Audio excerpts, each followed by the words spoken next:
ito na nga mga kabatang helmet, ang daming ganap. Pero ito lang ang sigurado ako, naka 1 year na!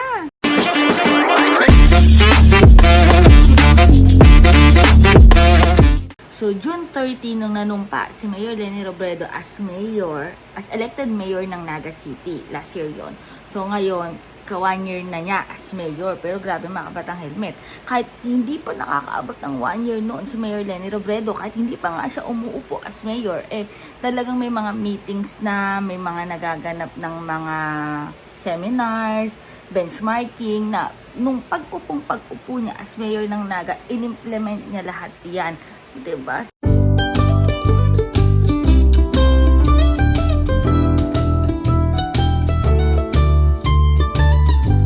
One year pa lang yan, pero ang dami nang nagawa, naging progresibo na ang Naga.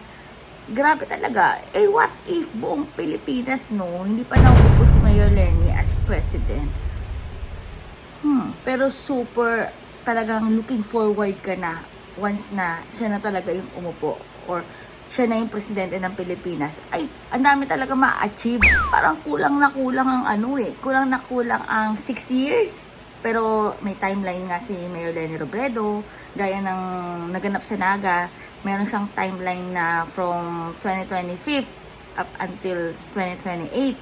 O, diba? Dapat matapos itong mga projects na to, itong mga inumpisa natin. At talagang grabe, araw-araw may pagganap.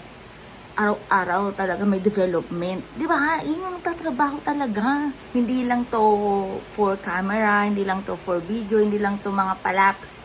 Talagang nagtatrabaho si Mayor Leni Robredo. O sa mga hindi pa nakasubscribe sa amin dyan, click na yung subscribe button, mag-like, mag-comment, at mag-share na rin kayo. Basta sabi ko nga sa inyo, abangan nyo lang yung mga ganap. Bukas July na. O, mas mag-a-update pa ako ng mga kaganapan kung ano ba talaga. Pero ito lang talagang sigurado ko mga batang helmet. Sa ikaw-1 year ni tayo.